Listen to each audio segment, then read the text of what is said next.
नमस्कार, आप सभी का बहुत बहुत स्वागत है लरिफाई आईक्यू की यूट्यूब चैनल पर। मेरा नाम है मेघना और हम पढ़ रहे हैं topic micro organisms. Previous lecture में हमने कवर किया था कि माइक्रो ऑर्गेनिजम्स क्या होते हैं, उनका इंट्रोडक्शन पढ़ा था, उनके हैबिटेट क्या है, और मेनली उस लेक्चर में हमने कवर किया था बैक्टीरिया के बारे में। तो थोड़ा सा इंट्रोडक्शन को हम रिवाइज करेंगे, देन हम आज वायरस के बारे में पढ़ने वाले हैं। तो हम पहले जान लेते हैं कि माइक्रो ऑर्गेनिज्म या एक माइक्रोब एक ऐसा ऑर्गेनिज्म होता है जो बहुत ही छोटे साइज का होता है। इतना छोटा होता है वो साइज कि आप उसको नेकेड आई से देख ही नहीं सकते हैं, और इसलिए आपको माइक्रोस्कोप का यूज करना पड़ता है। इसलिए हम इन्हें क्या बोलते हैं, माइक्रो ऑर्गेनिजम्स बोलते हैं। ठीक है, इनका पॉसिबल जो एग्जिस्टेंस है माइक्रोबियल लाइफ का, वो यहाँ पर एंशिएंट टाइम्स में अलग अलग जगह पर बताया गया था। एग्जाम्पल्स अगर हम देखें माइक्रो ऑर्गेनिजम्स के, तो हमने बैक्टीरिया कवर कर लिया है, आर्किया है, एल्गी है, फंगई है, प्रोटोजोआ है, वायरसेस है। तो आज हम पढ़ने वाले हैं वायरसेस के बारे में। फिर हमने देखा था कि अगर माइक्रो ऑर्गेनिजम्स की कहीं पर स्टडी की जा रही है तो उसको क्या कहा जाता है, माइक्रोबायोलॉजी कहा जाता है। और ऐसे साइंटिस्ट जो माइक्रो ऑर्गेनिजम्स की स्टडी कर रहे हैं, माइक्रोबायोलॉजी पढ़ रहे हैं, उनको क्या कहा जाएगा, माइक्रोबायोलॉजिस्ट कहा जाएगा। ठीक, तो अब वायरस का आप स्ट्रक्चर देख सकते हैं। वायरस इस तरीके से कुछ दिखने वाला है और हम इसके बारे में पढ़ने भी वाले हैं, तो आपके लिए काफी इंटरेस्टिंग होने वाला है ये सेशन। आप देख लीजिए कि हैबिटेट्स हमने देखे थे कि माइक्रो ऑर्गेनिजम्स कहाँ कहाँ पर मिल सकते हैं, क्योंकि माइक्रो ऑर्गेनिजम्स आपको पता है कि हर जगह माइक्रो ऑर्गेनिजम्स हो सकते हैं। और सबसे पहले आप देख सकते हैं कि अगर हम टेरेस्ट्रियल एरियाज की बात करें कि ऑन लैंड कहाँ कहाँ पर मिलेंगे, तो रेन फॉरेस्ट हो गए, आपके डेजर्ट्स हो गए जो मार्शी लैंड से वहां पर थे। फिर हमने डिस्कस किया था कि अगर एक्वेटिक लाइफ की बात करें तो एक्वेटिक लाइफ पर ऐसे कौन कौन से एरियाज हैं जहां पर माइक्रो ऑर्गेनिजम्स मिलते हैं, तो इशरीज है, हार्बर्स है, रिवर्स, लेक्स, ये सारी चीजें। मरीन वाटर है तो वहां पर हाईली डाइवर्स एनवायरमेंट से मिल सकते हैं। एटमॉस्फेयर में, एयर में ही प्रेजेंट होते हैं माइक्रो ऑर्गेनिज्म, लिविंग होस्ट। तो ऐसा कोई जगह ही बचा ही नहीं है कि आप माइक्रो ऑर्गेनिज्म से बच पाएंगे, हर एक जगह तो माइक्रो ऑर्गेनिजम्स हैं भाई। तो हर एक जगह माइक्रो ऑर्गेनिजम्स है, इसलिए इनके बारे में पढ़ना जरूरी है ना। और आपकी बहुत सारी डिसीजेस है आजकल, जो बैक्टीरियल डिसीजेस हो गए, वायरल डिसीजेस हो गए, तो इसलिए आपको हर एक चीज के बारे में पता होना चाहिए यहाँ पर। तो आपने अलग अलग टाइप्स देखे थे, टाइप्स ऑफ बैक्टीरिया, उनके शेप्स हमने देखे थे। फिर यहाँ पे स्ट्रक्चर हमने बैक्टीरिया का पढ़ लिया था, ऐसे कौन से बैक्टीरिया जो यूजफुल हैं और ऐसे कौन से बैक्टीरिया जो हार्मफुल है, उन्हें पैथोजेंस कहा जाता है। तो चलिए अब स्टार्ट करते हैं हम वायरस के बारे में, जो आज हमारा मेन टॉपिक है। और मेनली आपको वायरस को समझना है कि किस तरीके से काम करता है, कहाँ पर प्रेजेंट होता है, क्या क्या चीजें इसके अंदर है, कैसे इसका रिप्रोडक्शन होगा, ये सारी चीजें आपको आज के लेक्चर में देखना है। तो चलिए स्टार्ट करते हैं वायरस से। अब वायरस क्या है, वायरस आर अगेन माइक्रोब्स, क्योंकि आप माइक्रोब्स का ये क्लासिफिकेशन पढ़ रहे हैं कितने टाइप्स के हैं, तो माइक्रोब्स में ही वायरस पढ़ते हैं आप।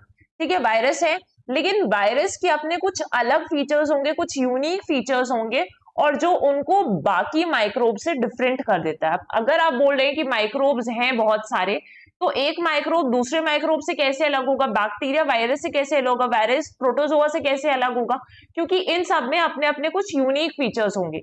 तो चलिए जानते हैं उन यूनिक फीचर्स के बारे में जो इसको बाकी माइक्रोब से अलग बनाते हैं।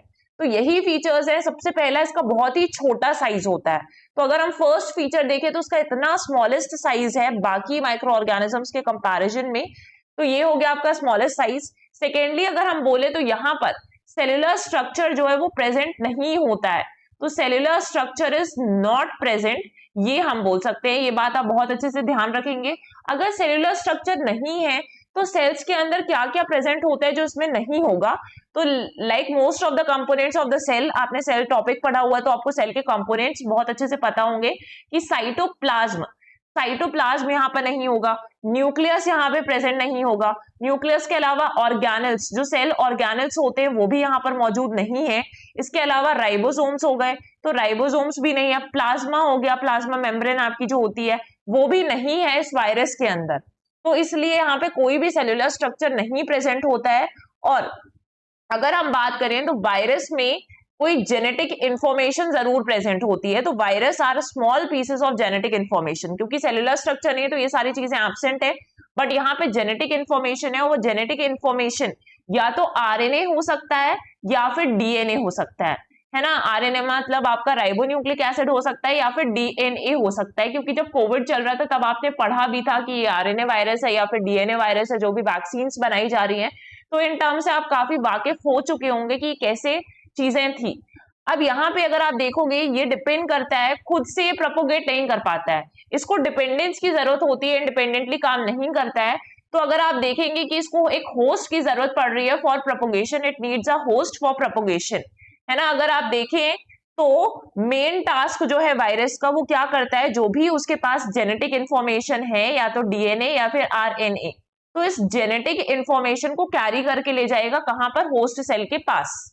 ठीक, तो ये चीज है आपका जेनेटिक इंफॉर्मेशन में डीएनए भी हो सकता है, कैरी कर सकता है, और आरएनए को भी कैरी कर सकता है। जो भी जेनेटिक इंफॉर्मेशन है उसको ले गया कहां पर, होस्ट सेल के पास ले गया।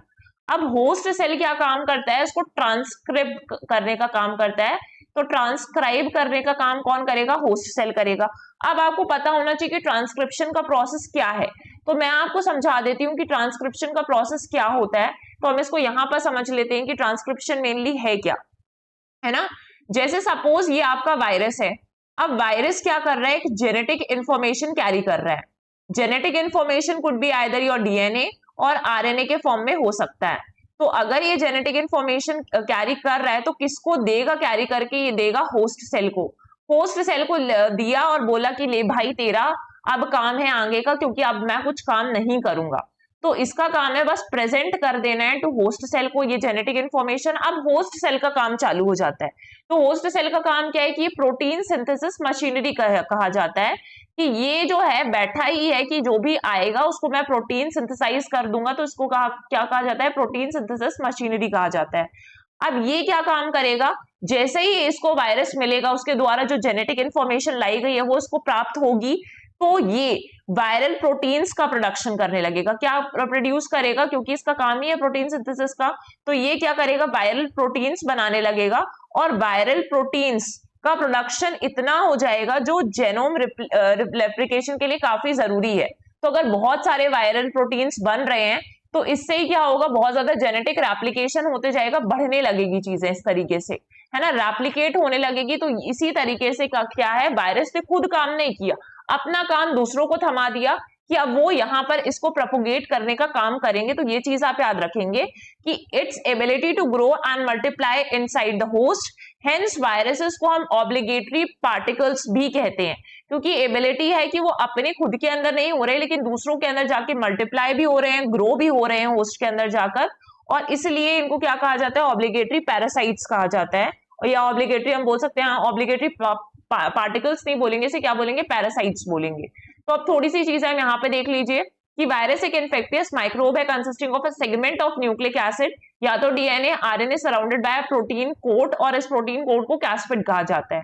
A virus cannot replicate alone and instead it must infect cells, पहले दूसरे सेल्स को इन्फेक्ट करेगा, उनके components of the host cell को यूज करेगा ताकि वो अपने आप की कॉपीज बना सके, है ना। Due to its ability to grow and multiply only inside the cell, hence viruses are called as obligatory parasites. इनको क्या कहा जाता है, ऑब्लिगेटरी पैरासाइट्स कहा जाता है।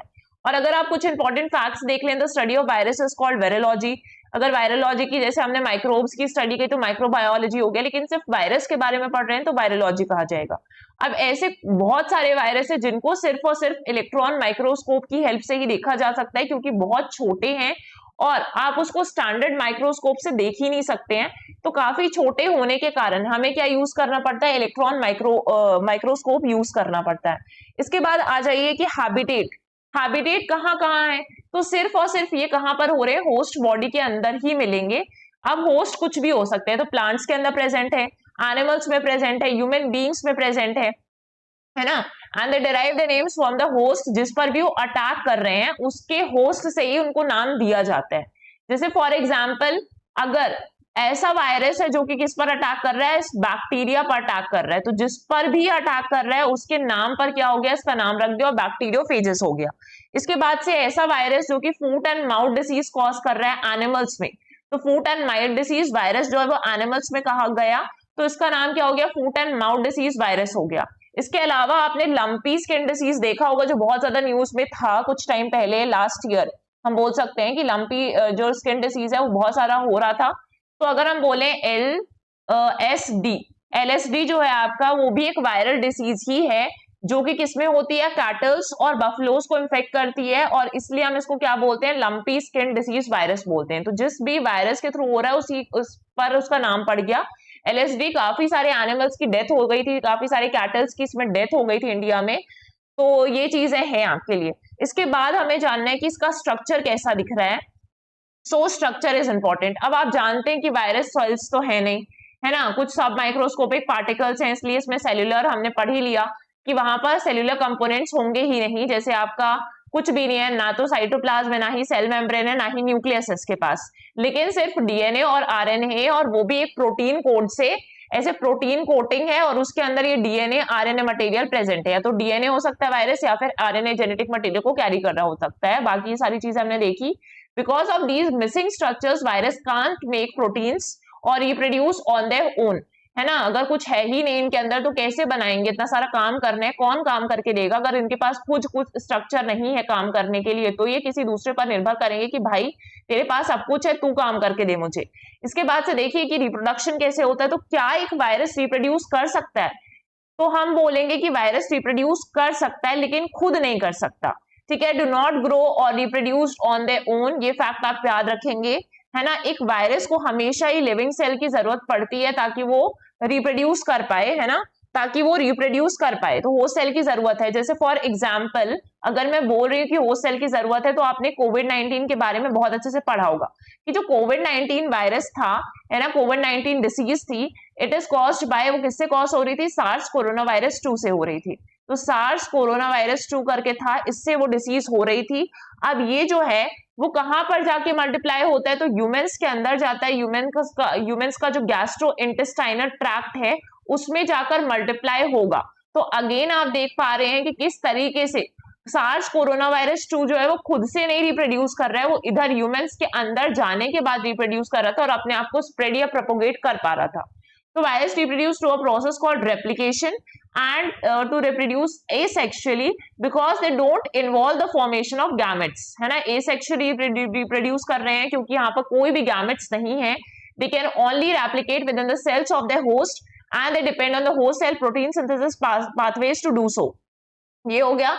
और यहाँ पे the replication can also be influenced by the biology of the host cell and nature of the virus genome, है ना। अगर हम थोड़ी सी स्ट्रक्चर की एक और चीज देख लें, तो अगर ऐसे वायरस हैं, कुछ ऐसे वायरस होते हैं जो प्लांट्स को इंपैक्ट करते हैं मेनली, तो मेनली अगर ऐसे वायरस है तो वो जनरली आरएनए वायरस ही होते हैं। एक्सेप्शंस एग्जिस्ट करते हैं, लेकिन आप एक कॉमन सा स्टेटमेंट बना सकते हैं इसमें कि अगर वायरस ऐसे हैं जिनके पास क्या बोलते हैं, सॉरी, वायरस जो है ऐसे सेल्स नहीं बट हम पार्टिकल्स बोल सकते हैं।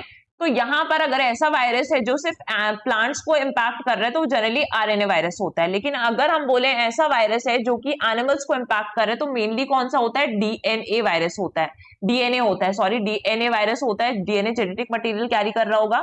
बट कुछ ऐसे भी वायरसेस हैं जैसे एचआईवी हो गया, तो एचआईवी वायरस है एनिमल्स में। अगर आप बात कर रहे हो ह्यूमंस भी एनिमल्स की कैटेगरी में आते हैं। अब लेकिन एक्सेप्शंस देखिए, हमने अभी जनरली एक स्टेटमेंट पढ़ी कि अगर कोई वायरस है जो एनिमल्स को इन्फेक्ट कर रहा है तो वो generally DNA genetic material carry कर रहा होगा। लेकिन इसके एक्सेप्शन है एचआईवी वायरस, जो आपका इन्फ्लुएंजा वायरस हो गया, है ना। कोविड-19 एक आरएनए वायरस था, तो इन्फ्लुएंजा वायरस भी क्या हो गया, आपका डीएनए वाला वायरस हो गया। तो ये सॉरी आरएनए वायरस हो गया। तो ये एक्सेप्शंस हो गए कि एनिमल्स में तो डीएनए वाले अटैक हो रहे थे, बट अगर आप देख रहे हैं एचआईवी वायरस जो आपका ह्यूमन इम्यूनो डिफिशियंसी वायरस है, और इन्फ्लुएंजा वायरस है जैसे कॉमन कोल्ड कफ या फिर कोरोना वायरस हो रहा है, तो ये सारे आपके आरएनए वायरस में ही आते हैं। इसके बाद देख लीजिए कुछ स्ट्रक्चर में दिखाया है कि वायरल डीएनए है, यहाँ पे डीएनए प्रेजेंट है। अब ये डीएनए तो दिख रहा है आपको कि डीऑक्सी राइबोन्यूक्लिक एसिड है, वायरस हो गया, और इसके बाहर जो प्रोटीन की कवरिंग है उसको क्या बोलते हैं, कैस्पिड बोलते हैं। मैंने आपको जस्ट अभी बताया, वो इस तरीके से सेकेंडरी ऐसे जाएगा। फिर यहाँ पर अगर आप देखेंगे किस तरीके से प्रोपोगेशन हो रहा है, तो ये देखिए एक ही था, लेकिन होस्ट के अंदर जाने पर ये वायरल डीएनए बन गया और इस तरीके से रेप्लिकेट होना चालू हो गया, है ना। 4th स्टेजेस में आप देखेंगे कि रेप्लिकेशन बढ़ता जाता है और इस तरीके से नए नए वायरसेस फॉर्म होते जाते हैं। तो ये सारे वायरसेस हैं, इनको कैस्पिड प्रोटीन भी मिलते जाएंगे। तो यहाँ से कैस्पिड प्रोटीन गए और कैस्पिड प्रोटीन ने इनकी कवरिंग फॉर्म कर ली जो प्रोटेक्शन देने के लिए है इन्हें जनरली। तो ये हो गया रिप्रोडक्शन। और रिप्रोडक्शन में आप एक और चीज ध्यान रखेंगे कि अगर जो वायरस है वो कहाँ है, अभी बाहर प्रेजेंट है, होस्ट सेल के बाहर है, होस्ट ऑर्गेनिजम्स के बाहर है, तब वो कैसे होंगे, नॉन लिविंग होंगे। लेकिन जैसे ही होस्ट के अंदर जाते हैं तो वो क्या हो जाते हैं, लिविंग हो जाते हैं। तो therefore they behave as non living outside the host organisms and living inside the host organisms, hence they are known as connecting link between living and non living, ये भी इनको कहा जाता है। अब हमारे पास क्या होंगे, कुछ यूजफुल वायरस होंगे, जिस तरीके से कुछ यूजफुल बैक्टीरिया थे, कुछ यूजफुल वायरस भी होंगे, और क्या होगा, कुछ ऐसे होंगे जो यूजफुल नहीं भी होंगे। तो अब सबसे पहले वायरस किस तरीके से बेनिफिशियल है ह्यूमंस के लिए, तो सबसे पहले काम आते हैं वैक्सीन्स में। अगर वैक्सीन्स में आपने काम देखा हो तो आप जानते हैं कि कोविड-19 के टाइम पर कौन कौन सी वैक्सीन्स काफी प्रेवलेंट थी। तो यहाँ पर सबसे पहले बात कर लें कोवैक्सीन की। तो कोवैक्सीन भी कैसे बनी, वायरस को यूज करके ही बनी ना। तो इसमें ये एक इनएक्टिवेटेड वायरस वैक्सीन है। तो यहाँ पे इनएक्टिवेटेड वर्जन यूज किया गया था वायरस का, ठीक है। और ये याद रखेंगे कि कोवैक्सीन किसने मैन्युफैक्चर की थी, भारत बायोटेक ने मैन्युफैक्चर की थी इन कोलैबोरेशन विद ICMR, जो कि इंडिया की एपेक्स मेडिकल बॉडी हम बोल सकते हैं। तो भारत बायोटेक के द्वारा ये मैन्युफैक्चर की गई थी, और यहाँ पर ये इंडिया की फर्स्ट इंडिजीनियस कोविड-19 वैक्सीन है जो भारत में ही बनी थी, इसलिए वो इंडिया की पहली ऐसी वैक्सीन है जो भारत के अंदर बनी थी। कोवैक्सीन के अलावा यही मेन मोटिव था बताने का कि इनएक्टिवेटेड वायरस से बनी हुई है, ये यूजेस हैं।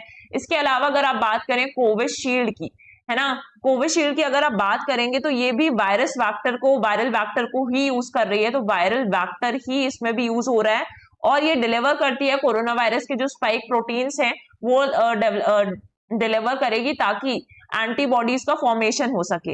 इसके अलावा अगर आप जानेंगे जो स्पुतनिक थी, स्पुतनिक 5 ये रशिया ने बनाया था, और यहाँ पे ये भी दो अलग अलग वायरस को यूज करती है जो कॉमन कोल्ड कॉज कर रहे हैं। जनरली उन्हें क्या कहा जाता है, एडिनो वायरस कहा जाता है। तो दो डिफरेंट वायरस को यूज करके ही बनी थी, तो ये यूजेस हो गए। अब वेरोथेरेपी में काम आती है। तो viruses can be use to treat diseases, जैसे कैंसर ट्रीट करने के लिए, जेनेटिक डिसीजेस ट्रीट करने के लिए, and through a process called virotherapy, है ना। तो वेरोथेरेपी से सारी चीजें ठीक होती हैं। For example latent hubs viruses can help white blood cells identify cancer cells and other infected cells को फाइंड करने में हेल्प करता है। इसके बाद से एक फेक थेरेपी भी होती है जो टारगेटेड बैक्टीरियल इन्फेक्शंस को देखती है, और उसको क्या कहा जाता है, फेक थेरेपी कहा जाता है।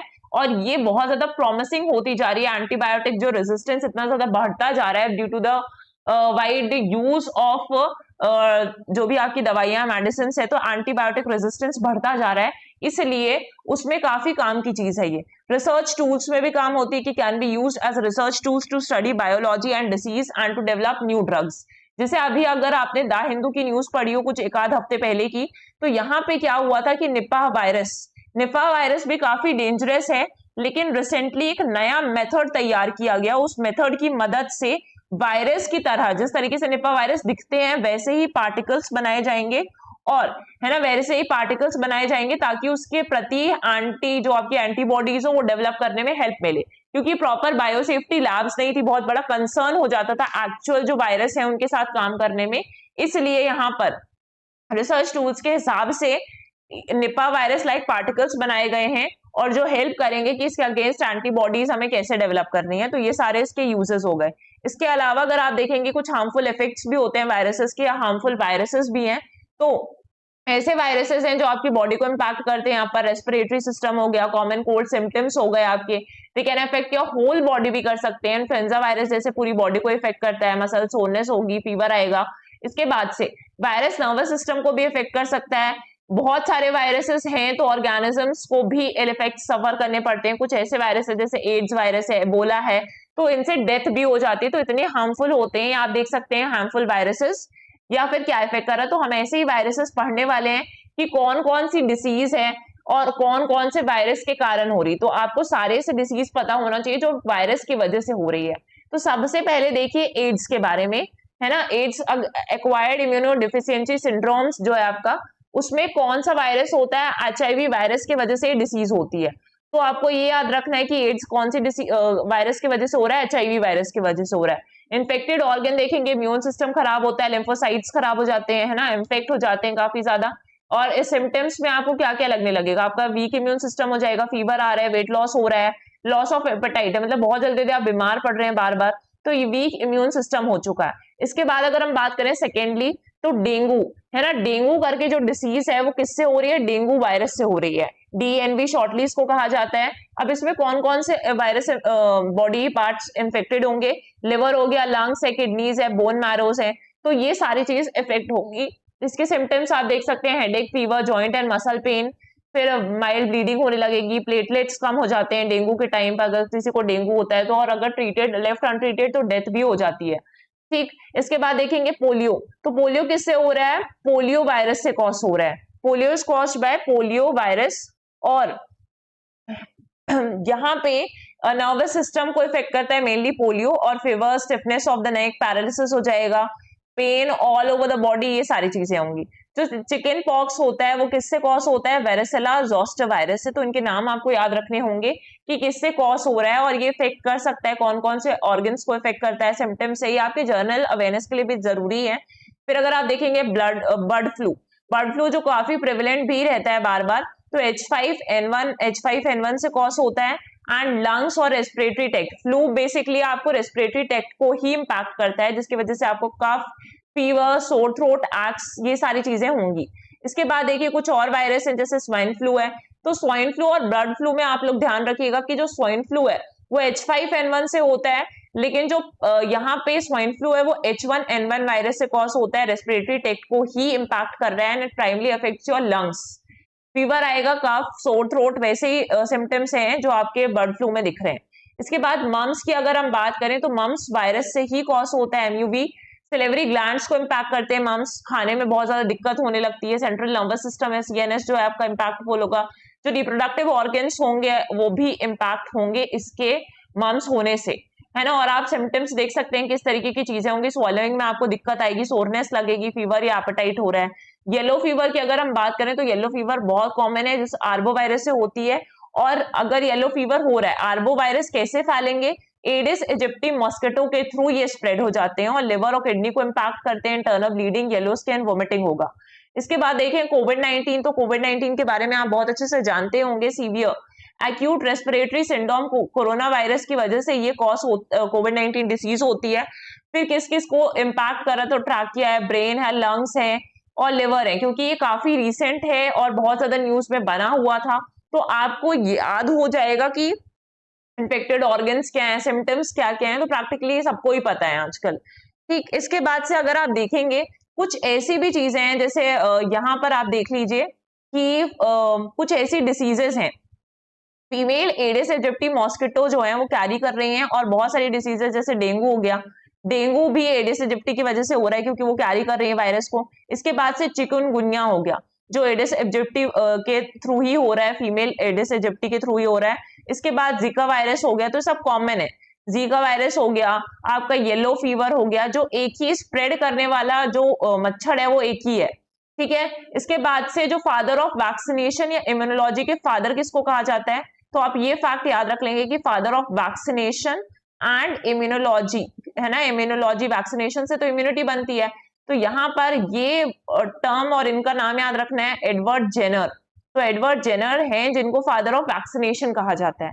तो ये सारी इंपॉर्टेंट चीजें हमने पढ़ी, और ये पहली वाली स्लाइड थी जहां पे बहुत सारे कॉमन इलनेसेस होंगे जो लाइफ थ्रेटनिंग हो सकते हैं, क्रोनिक इलनेस होंगे जो लंबे समय तक रह सकते हैं। कॉमन इलनेसेस में हमने देखा HPV, है ना, HPV के लिए वैक्सीन भी आया था कि HPV वायरस से जो आपका सर्वाइकल कैंसर है, HPV करके वैक्सीन बनाया गया।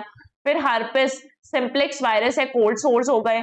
फिर यहाँ पर लाइफ थ्रेटनिंग इलनेसेस भी कॉज होती हैं, जो कि ये सारे मिसल्स, रेबीज हो जाएगा। क्रोनिक इलनेसेस में बताया कि हेपेटाइटिस वगैरह है, तो ये सब भी किससे हो रहे हैं, वायरस से ही हो रहे हैं। तो सारी इंपॉर्टेंट चीजें जो इसके लिए जरूरी थी वो हमने कवर कर ली इस लेक्चर में।